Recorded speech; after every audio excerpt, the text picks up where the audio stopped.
Ladies and gentlemen, welcome to the #1 professional wrestling radio show in Las Vegas. This is the Mark Hoke Show. The Mark Hoke Show. 1 full hour of wrestling news, entertainment, and lots of Sin City surprises from inside the squared circle. Now, let's bring on the host. Here is Mark Hoke. All right, everybody. Oh, baby. Nobody got fired this week, James. That's amazing. James, you there? Missing my co-host there, but this is the Mark Hoke Show, the #1 professional wrestling show in Las Vegas, and taking over the world. Very happy to be joining you here on KDWN 101.5 FM, 720 AM on your radio dials. And, of course, KDWN worldwide. And we're getting all sorts of different nations and states checking in with us. Just got our friends from Australia back and some other ones. So want to thank everybody for listening to the show. And, of course, we'll see if he's on the line. We've got our buddy James Samuel. What's up? What's going on, boss? How you doing? There you are. I threw it to you a little early. Sorry. It's all good. What are you up to, big man? Nothing much, man. Just trying to make it through to the next month. Yeah, I hear you. So are a lot of other people in WWE, I think. Oh, definitely. Yeah, well, like I said, this. I think this is the first week that I've been doing the show. Nobody got fired. There wasn't a pay-per-view. It was a normal week of professional wrestling. I'm still in shock. I don't know. Maybe normally something to really jump on it, but we got some stories. Don't get me wrong, but normally something crazy has been going on over the past few months. But everybody took a breath this week. Yeah, a calm weekend. Yeah, to say the least. So yeah, no events in town or anything like that. Just watching SmackDown, watching Raw, AEW, having a good old time, of course. But now we will have something to talk about next week on Sunday anyway, because Ring of Honor will be doing at least for a final show, at least for a while, as Final Battle will be coming up, and a lot of nostalgia coming up on that show. Boy, I'll tell you, it's. The Briscoes going to try and win one more tag title. Jonathan Gresham may finally get that world title, which I'm sure he probably will. I'd be stunned if he didn't. And a lot of other people are going to be wrestling their last matches for Ring of Honor. And hopefully they're going to be coming back. That's what they're saying. They're going to restructure everything. I think they're just going to be working everybody without contracts. But a pretty sentimental weekend coming up. So look forward to seeing a Final Battle. Were you a Ring of Honor fan, James? Yeah, I was. I like Ring of Honor. Yeah, and a lot of people were going to miss, and we get one more run with Dalton Castle too. He just won the TV title, so we will get to see Dalton Castle and his baby chickens, as they are now. They used to be the boys. Now he's got a group of baby chickens. They're still the boys, but they're just a little more casual. The white T-shirts, but yeah, it'll be fun to see what goes on with Ring of Honor on their last show coming up this weekend. Boy, if I was back east where I used to live, I was an hour from Baltimore, I would love to go see that show, but hopefully they'll be back. We'll keep our fingers crossed. So I think what we're going to do, my friend, is we actually get to take a fairly hard look at the shows from this week. Can you believe that? No, that sounds great.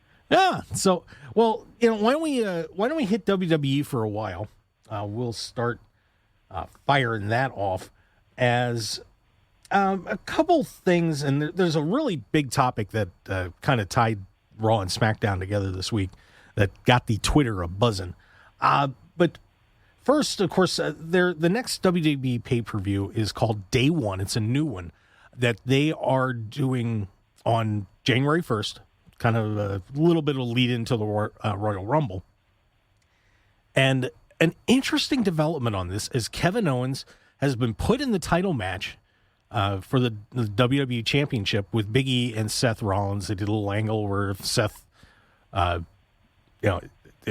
involved with the match, that Kevin would get his shot, blah, blah, blah, and he did. And so we have a three-way for the WWE title involving a guy whose contract is coming up within the next month or so. Are you surprised, James, about Kevin Owens getting more heavily involved in the title scene as opposed to them pushing him aside, which it looked like they were doing for a while? But they've thrown him right back in here with just a matter of weeks left on his contract.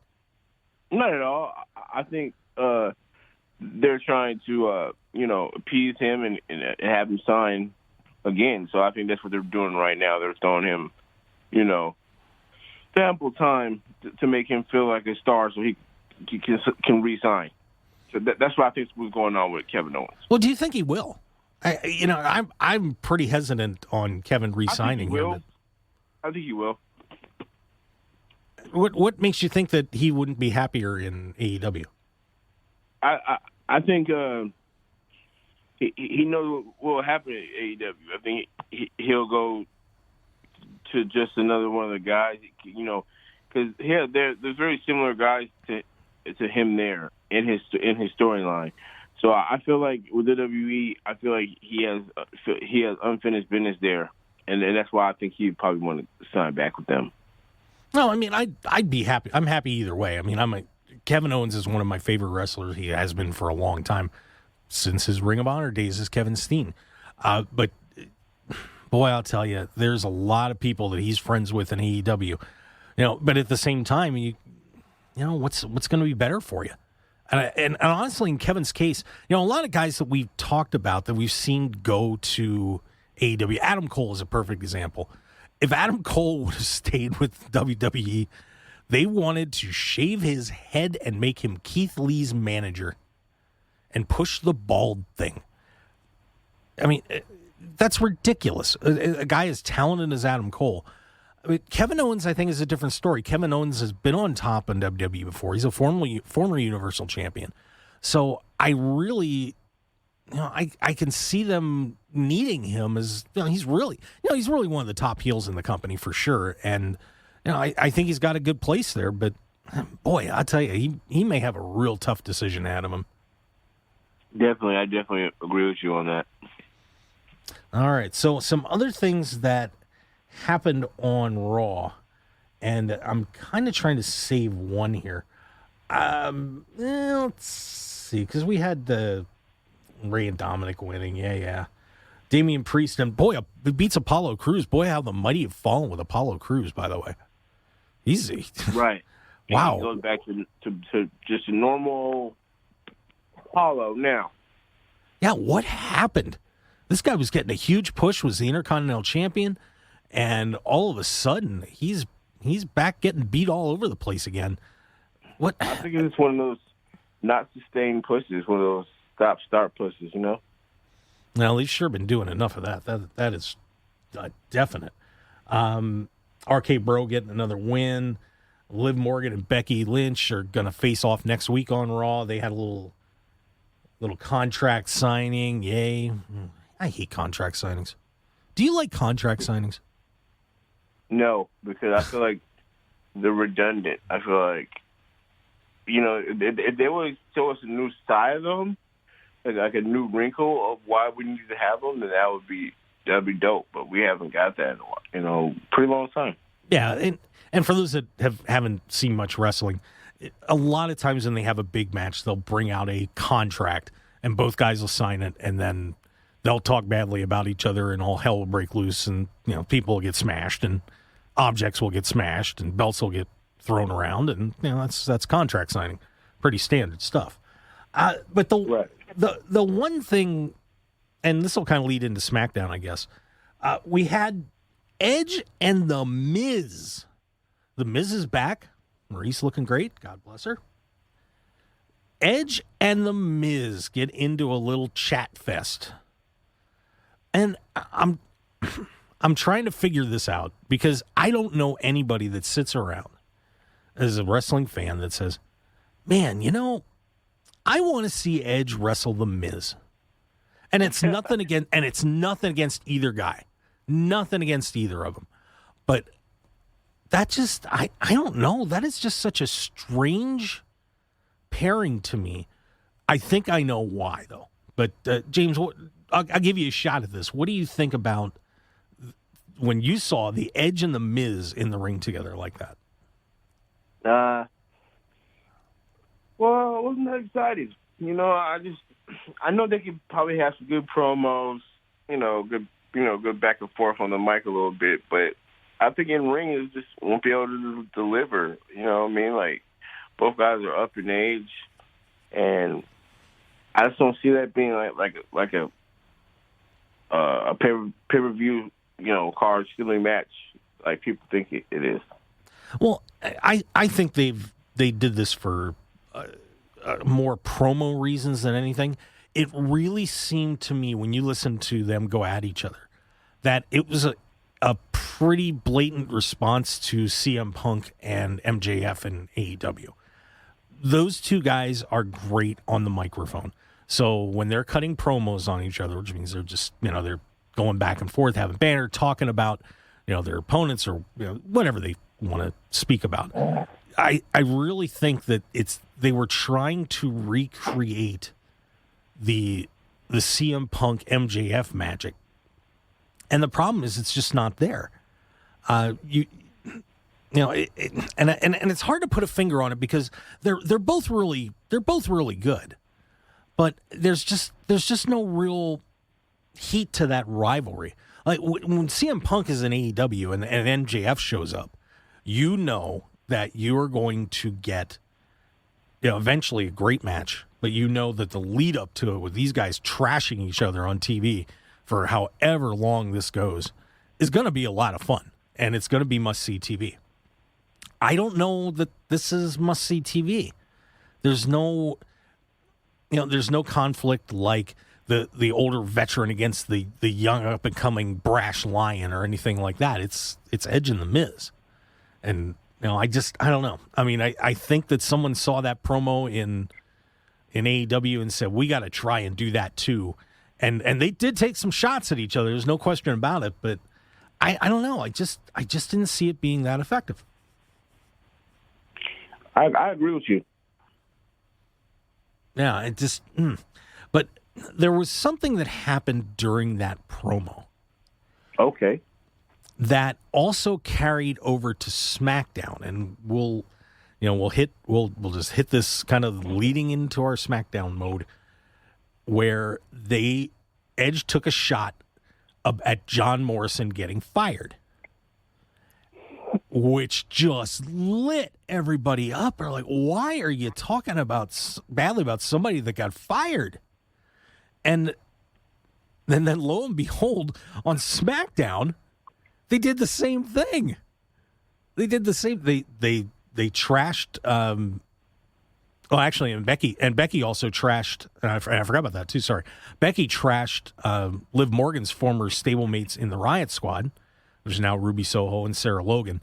Let them have it. So your friends got fired, and then on SmackDown they did it too, with showing a video piece with Shayna Baszler trampling on Eva Marie and Nia Jax, both who have been released. And I could not believe Pat McAfee said this, that he called it the Future Endeavors kick. So obviously taking a shot not at those two, plus showing them on TV after they've been fired. Mm. Yeah, that was my first thing. And then if you go on social media after that, oh my God. But James, is this a good thing or a bad thing, talking about people that you have let go from your organization? I think it's a bad thing. I think it's in bad taste.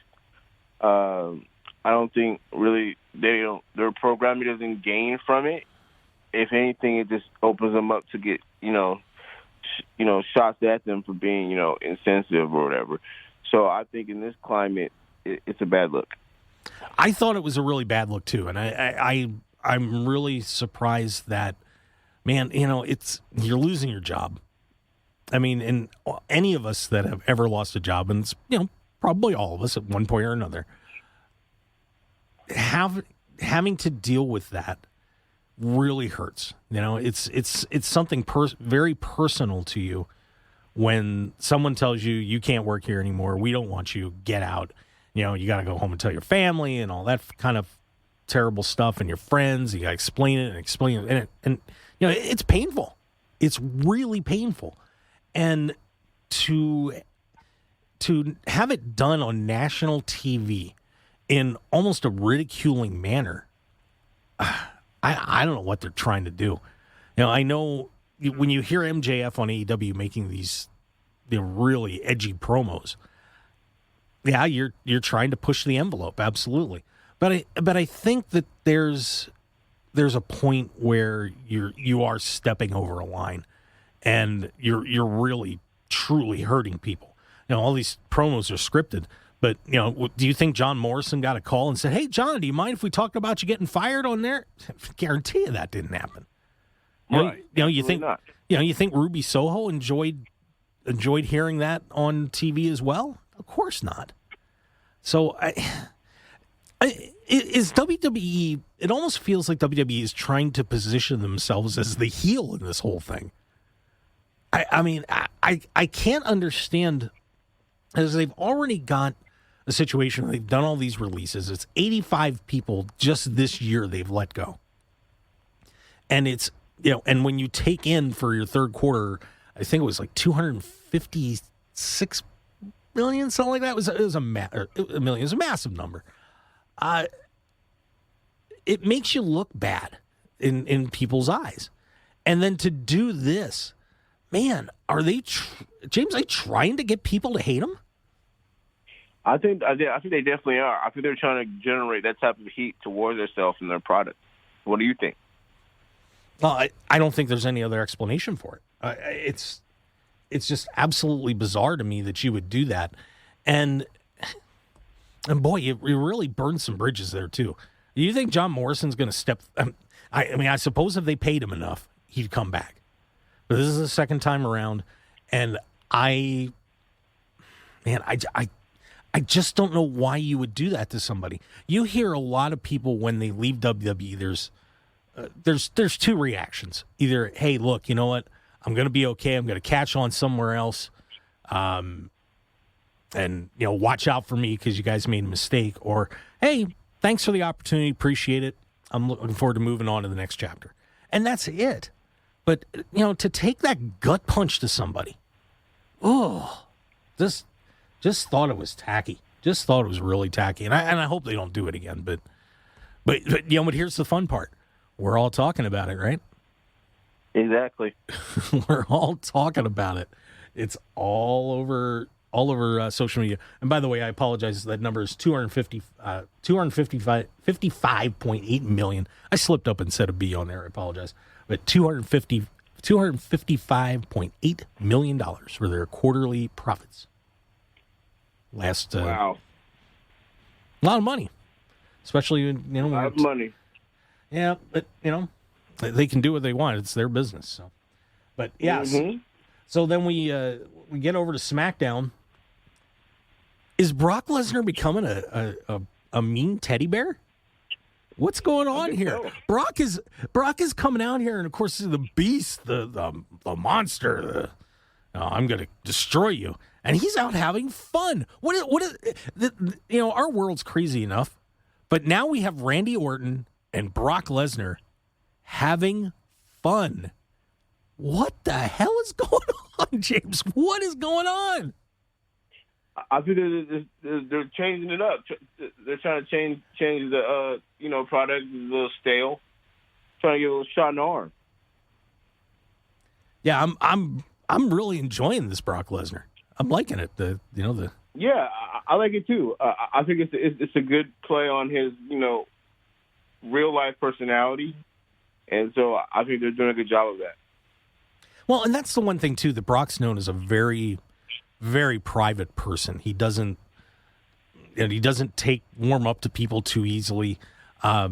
He's one of those gentle giant kind of guys, and to see him out there actually being, I guess, playful, for lack of a better term, is stunning. I think the closest thing that I can remember to him even coming close to that was the legendary promo that he had with R-Truth from the Royal Rumble. And if you have not seen that it's classic, absolute classic stuff. Had to give R-Truth credit for it. And he actually made Brock laugh, which doesn't happen. But yeah, this is kind of a bizarro world with Brock. But of course, all that led to him getting Sami Zayn to take his title shot that he won with Roman Reigns, and I question the strategy. Brock, of course, Zayn's getting ready to fight Roman Reigns, and Brock beat the living tar out of him, stands him up in the corner, and then Reigns unceremoniously beats Sami Zayn, setting up their newly created match at day one. So we're going to get Brock Lesnar and Roman Reigns, the WWE Universal Champion, at day one. And I got to say, first poor Sammy, because I would have actually liked to have seen that match. I think it would have been pretty good. But yeah, I think it would have been a good match too. Yeah, so it's kind of sad. I'm kind of a Sami Zayn. Sammy's been doing great this year, by the way. Yeah, Sammy's another guy when he was El Generico in Ring of Honor, and then when he came up, did NXT and so on. It's been fantastic, and he keeps reinventing himself and doing a great job. But he will not be wrestling at the pay-per-view for the title. But are you surprised to see Roman and Brock doing this at day one? I thought this could be a Royal Rumble match or something along those lines, but putting this on that new pay-per-view, that caught me off guard a little bit. Yeah, could you repeat that question again, boss? Yeah, just Roman Reigns and Brock Lesnar fighting at day one instead of the Royal Rumble.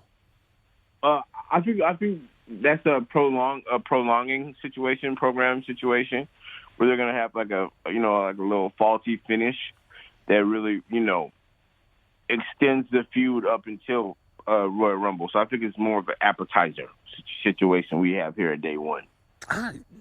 I gotta wonder if there's going to be something up that we're going to see some shenanigans going on that are going to have serious implications for Royal Rumble here. You're going to ask me to pick that match for day one in a few weeks. I'm not going to have an answer. I really don't know. We don't know where Paul Heyman is. He's been kind of under the radar a little bit with this whole thing with Brock, and I don't know. I don't know what's going to happen. I don't know. It is an odd placement of that match. It really is. So, and here's the other thing. Just playing this out. If this was actually real, man, I would not want to face Roman Reigns. I want to face Sami Zayn. I'd have beat Roman up. Right. Throw Sammy on top, and then your pay-per-view, Brock gets a crush win, and all this, and now the Rhodes, the Rhodes still lead back there, but it would just been a little easier. That's all. just a little little easier. Right. Yeah. So, but hey, what do I know, right? We've only got about a minute-ish left here in this part of the show. Yeah, we'll get back to SmackDown, and then we'll hit up on what happened in AEW this week. More from Punk and MJF. Can't get enough of that, kids. They can. WCW, Bret Hart, and MJF. Yes. There we go. You are such a mean person, James. I'll tell you. James Samuel joining me here on the Mark Hoke Show, the #1 professional wrestling show in Las Vegas, and slowly taking over the world. Gotta love it. And just a reminder, we will be back on the air tomorrow at 8 a.m. with our normal crew of Joe DeFalco and Andrew Fish Fain. That'll be a lot of fun. So make sure you join us tomorrow, 8 a.m. That's Pacific, 11 a.m. Eastern. So just before you get your football fix, come and listen to us. We'd certainly appreciate it. And we'll have some more great takes from those guys, I'm sure, and a couple other new topics to talk about. So everybody, we still got a half an hour to go, though. So stick around here on the Mark Hoke Show. We do appreciate it. Love all you guys listening as the numbers keep going up and up. It is awesome. So stick around. We'll be right back here on KDWN 101.5 FM, 720 AM, The Talk of Las Vegas. Stick around. We'll be right back.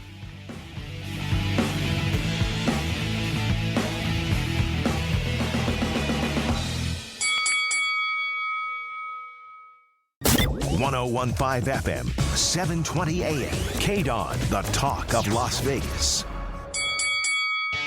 You're listening to the #1 professional wrestling radio show in Vegas, The Mark Hoke Show. The Mark Hoke Show. Now, here again is Mark Hoke. Oh, yeah. Oh, yeah. Did I get everybody's attention? What? What was that, James? That sounded like a whimper. What did you say? I was like, yeah. Yeah? All right. I figured you'd get a little more jacked up than that, brother. Oh, I'm trying to contain myself throughout the match. I don't want you to contain yourself. Let it go, man. Let it go. Kind of like Bruiser Brody. Little Abdullah the Butcher. Give me that. No? Maybe? Yeah, well, Bruiser Brody, that's one of my favorites. No problem with that. Yeah, miss that guy, I'll tell you.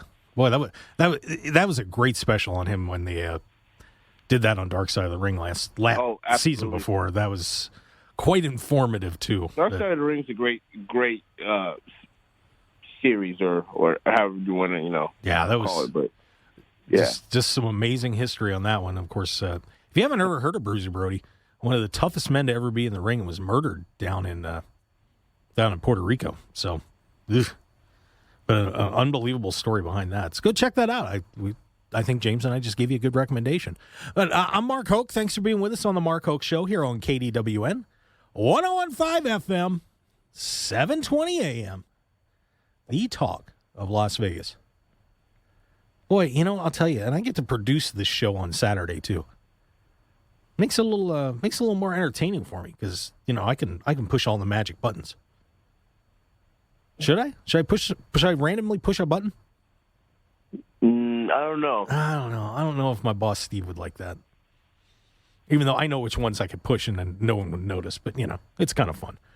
But yeah, anyway, enough of the radio shenanigans. Back to we were talking about SmackDown a little bit, and then we're gonna roll that right into AEW. So the SmackDown show, Shayna Baszler gets hyped and loses again. Los Lotharios are getting the push that is Angel Garza and Humberto Carrillo. They beat the Viking Raiders. Of course, I remember them even more as War Machine from Ring of Honor. What a shock. NXT champions, won titles on the main roster, and now are jobbing out to the Boys with the Roses. Who were getting beat all over the place, and now they are all of a sudden a magical tag team. We got Jey Uso. How the mighty have fallen. Jey Uso beats Xavier Woods by disqualification with the returning Kofi Kingston, and now we get another Uso New Day match at day one. Can't complain too much, I guess, but I just wish Xavier was wrestling singles. And if you ever want to be throwing down the gauntlet in professional wrestling, you don't need a sledgehammer. You don't need a steel chair, a chain, brass knuckles, anything like that. You know what you need? What do you think you need, James? I don't know. You tell me. How about a pie? A pie? A pie! That's right. After Charlotte hit Tony Storm with a couple pies last week. Yeah. Tony Storm has responded in kind. With the pie. With another pie. Pie, oh my, oh why. Oh. And more people keep watching this show. The scary part is, for those of you that don't watch wrestling consistently, SmackDown is better than Raw. Pie. Pie. I was not happy about the pie thing the last time around. Is it what? How about you build up a situation to where the audience, the us, are captivated to see a Toni Storm and Charlotte match? You know what I mean? Yeah. For those that don't know what happened, by the way, last week on SmackDown, they had some of the guys had a Thanksgiving leftovers match, and there was still a table out there with some cream pies on it, and Toni came out to challenge Charlotte, and Charlotte got out of the ring, and Toni stepped out, and Charlotte smashed her with pies twice. And Toni just, I'll just say it did not look good. And now this week, Toni got her revenge and hit Charlotte with a pie. So now we are challenging for what, one of the most prestigious women's titles in the world with pie challenges. Right. Unbelievable. The more I think about it, the more I want to cry. I'm just like, can we go back to 1984? I wish the gobbledygooker. Charlotte should have dressed as the gobbledygooker. If Charlotte would have hit her with a pie dressed as the gobbledygooker, I might have got a kick out of that. Maybe. This, not so much. James, is there any situation in your life that you have ever thrown down the gauntlet with a pie? No. No, that's right. And you know why? Because nobody throws down gauntlets with pies. Nope. Unless you're like Bugs Bunny or something. Yeah. Well, WWE's certainly been turned into a cartoon lately. But, this is leading me into our AEW discussion because we see all these guys and women who doing goofy, dumb stuff consistently. Not that AEW doesn't occasionally do goofy stuff. Just watch the Young Bucks.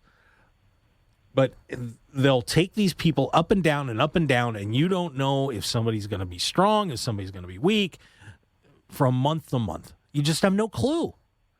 You're burying the Viking Raiders, an incredible tag team. If you haven't seen Eric and Ibar, two incredibly athletic big men. They're great to watch. And they just lost to Don Juan and whomever. The Don Juan brothers. Right. Shayna Baszler, who is a legit MMA fighter badass, loses again. I don't know what they're doing. Contrast with AEW. And I'm sure some people are going to call me an AEW apologist for some of this stuff. But I got to tell you, look how they book their up-and-coming young talent and how they wrestle matches as opposed to what they do with this inconsistent approach in WWE. Case in point, our buddy CM Punk. And James, I know you've got to be getting excited about this thing with MJF. You have to be. I didn't get to talk to you about the promo the 18-minute promo they did. I'm like a little half and half so far with this. The promo, to be expected when you have two of the best in the world at that. You're going to have, newsworthy moments and whatnot, which they have been doing. But my thing is, where's the, building up far as the character, where we care about the match itself? Right now, we're just getting a whole bunch of, mudslinging, like it's, Biden and Trump. Like, where is the substance for the in-ring, situation? Like, how are they going to build that up? Yeah, it's getting there. And if you didn't see AEW Dynamite, CM Punk had a match with Lee Moriarty, who's a younger wrestler. It's been around about 6 years, but pretty new on the national scene. And, of course, MJF came out and just, was ripping CM Punk before the match and saying how he's struggling with, lower competition, guys he's beaten easily. And then CM Punk and Lee Moriarty get into a great match. And Moriarty looked terrific. He really did. And that is something that you see a lot of in AEW, is that when they are putting their younger talents, the ones that they're training, the ones that they are hoping that down the road are going to be something special, they're getting their opportunities to look good in the ring. There are not many squash matches, or in other words, matches where somebody beats somebody in a minute or two or something like that happening in AEW. They're letting these guys and gals get out there and wrestle and look good, even though you probably know they're going to lose. But, that is the difference to me between what WWE is doing and what AEW is doing on their main rosters. They are as much as they can protecting these younger wrestlers. And I think that's a great thing. What do you think? I fully agree. Definitely agree fully with that one. So my question to you, I have a counter question. Mm-hmm. Who do you feel needs this win more out of those two guys? So between MJF and Punk, I think MJF needs to get this win when they wrestle. I really do. If MJF gets the win on Punk, Punk can always come back from it, and there's going to be some shenanigans or something going on.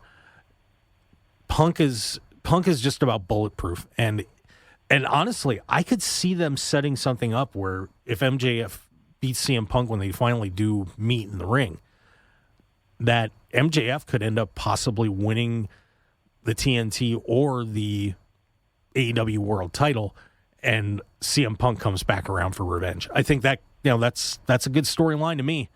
I'll watch that all day long and twice on Sunday.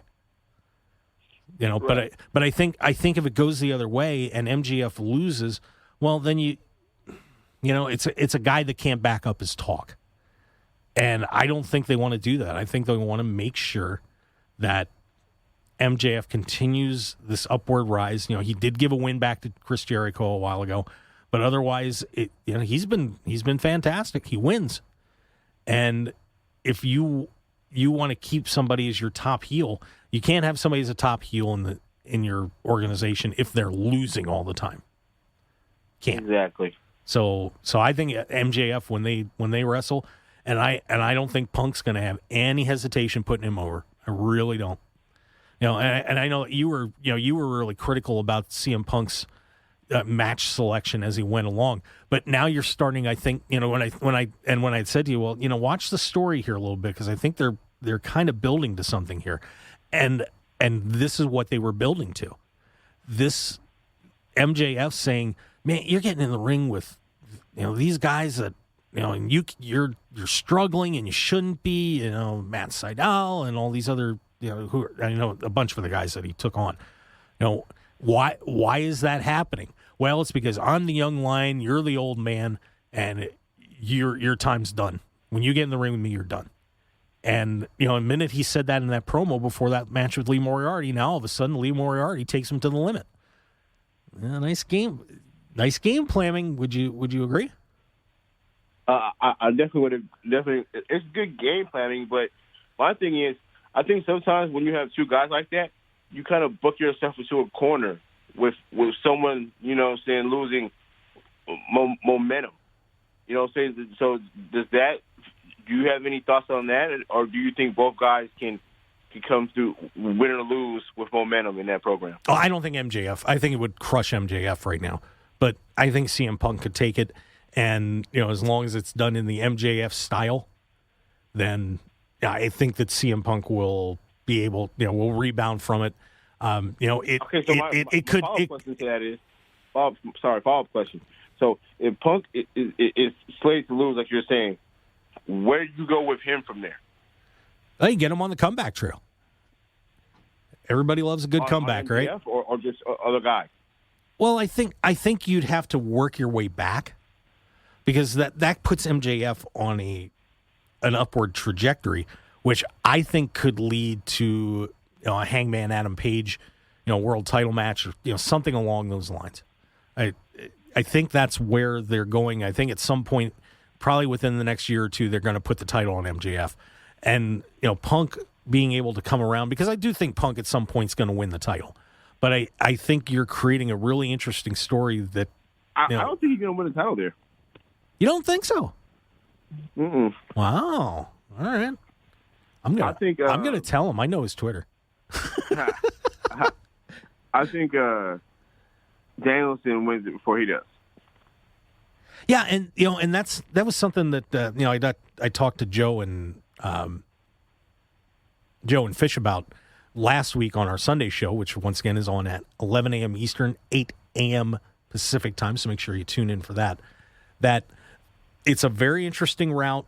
You've got MJF and Punk on a collision course. You have Bryan Danielson and Hangman Adam Page on a collision course. They're going to meet at the Winter is Coming show in a couple of weeks.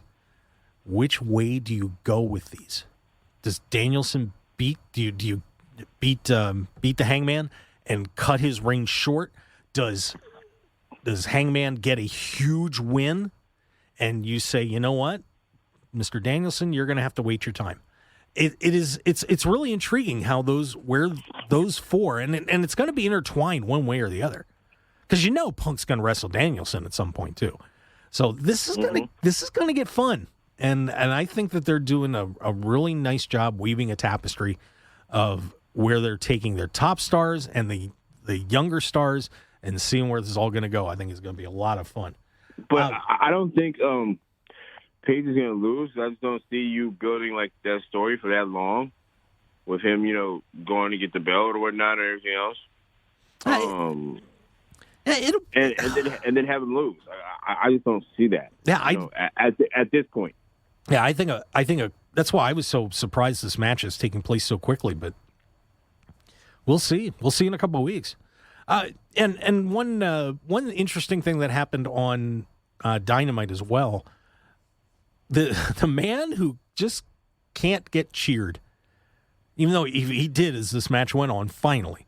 But Cody Rhodes, one of the exec VPs, who has just been trying to be the good guy, but getting booed out of the building. Well, he got in a little bit of a Atlanta street fight in his hometown with Andre El Idolo. Did you see the finish on that? Yeah, with the flaming table. Yeah.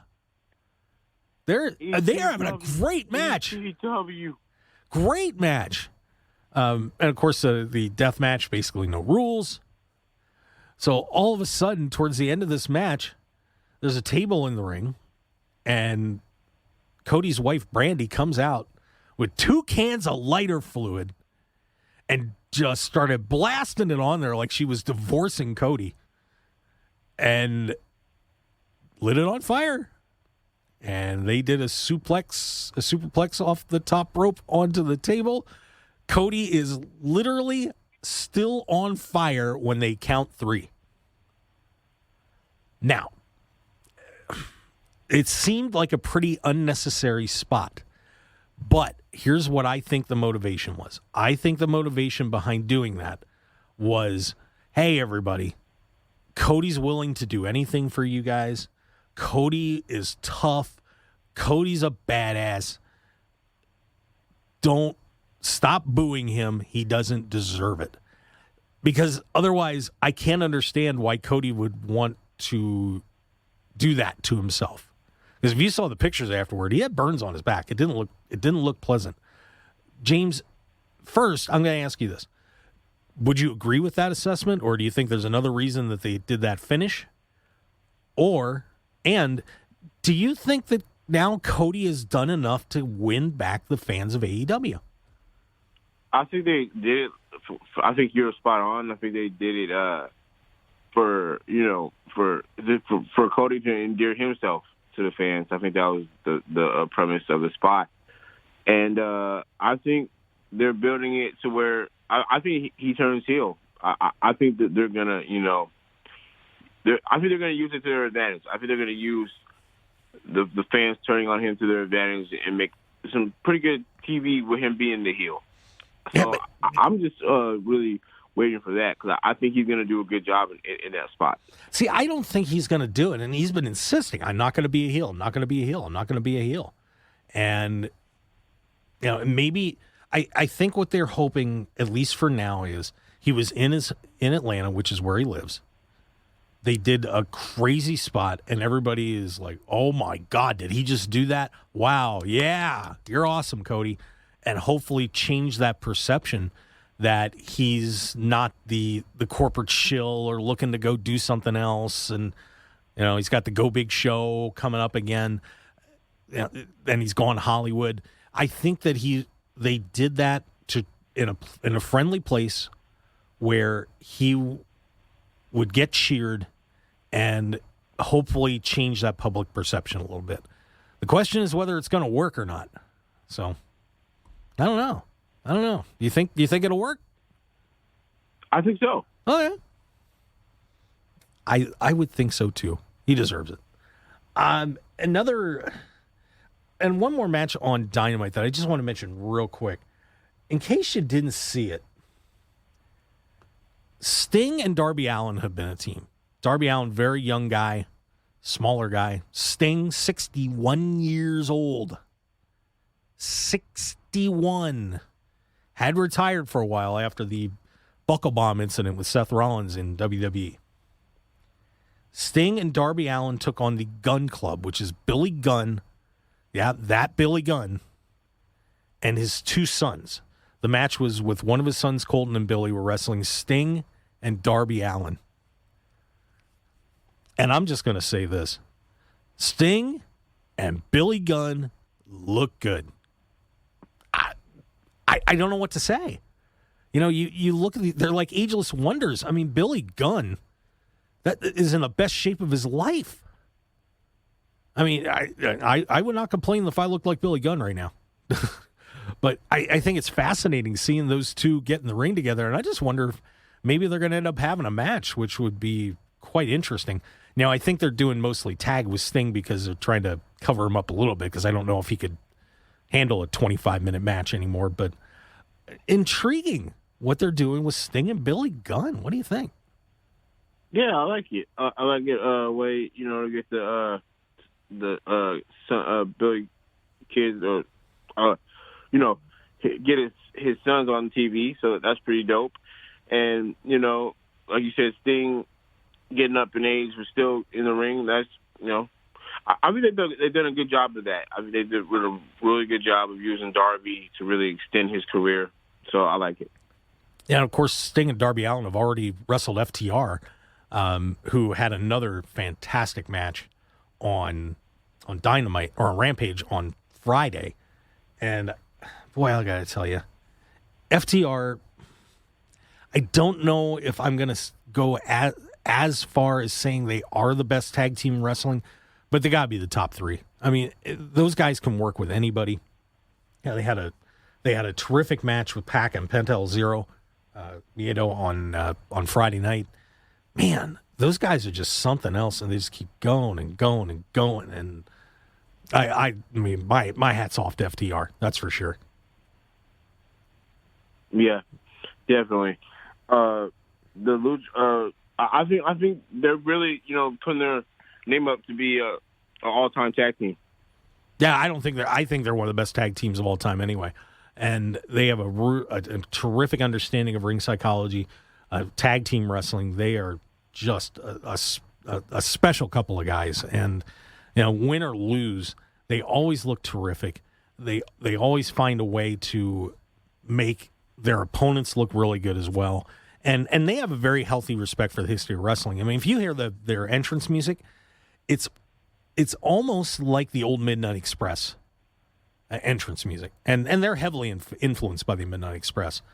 So it's fun watching FTR do their thing, and we'll see more of them. I'm sure they'll be challenging again for the AEW titles. Unfortunately, this was supposed to be a best of three falls match for the titles, but unfortunately, Rey Fenix got some travel issues and couldn't come in, and then Pac shows up. And then that leads to Pac and Aleister Black continuing to get into it. Oh, baby, is that going to be a match and a half? Man.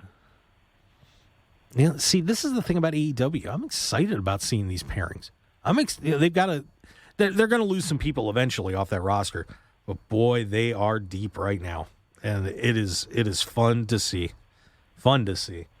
So that's where we are on Dynamite, Rampage, of course, AEW, and then the WWE shows as well. Wow, buddy, we're down to our last minute. How about that? Yeah, man. A good card we had today. Yeah, man.